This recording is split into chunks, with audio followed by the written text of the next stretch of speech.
Okay, the book I'm going to talk about today is called A Bad Case of Stripes by David Shannon.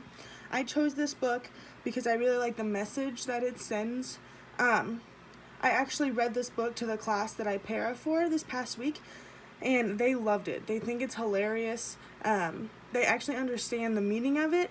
The theme of the book basically is there's this girl, and she really loves lima beans, and she wants to fit in, and nobody likes lima beans, and so she doesn't eat them, and then her body starts changing, and she has stripes, and then she starts growing tails, and she starts to look really silly.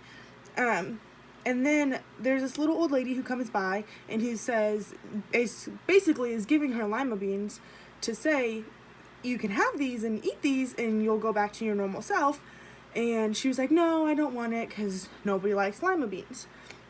And then the old lady starts walking away, and then she changes her mind, and she eats the lima beans, and then she turns back into herself.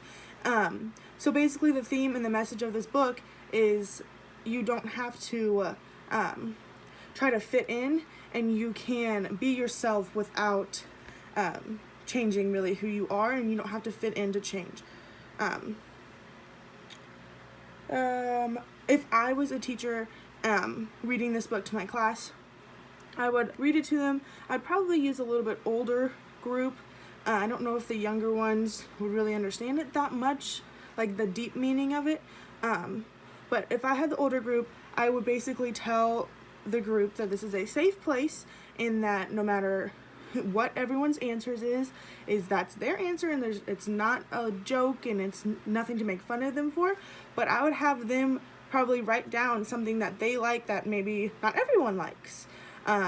Like lima beans. Maybe not everyone likes lima beans, but they really like them. So I would have the students actually write down what they like, and then get in with small groups and kind of share that. They don't have to do a whole class discussion, but maybe some small group work.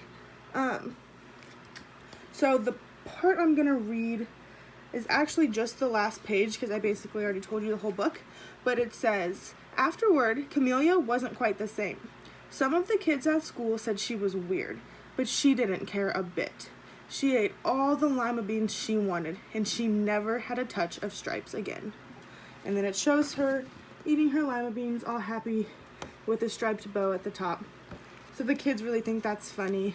And yeah, I definitely plan on using this book in my classroom, and I think it shows a really great message.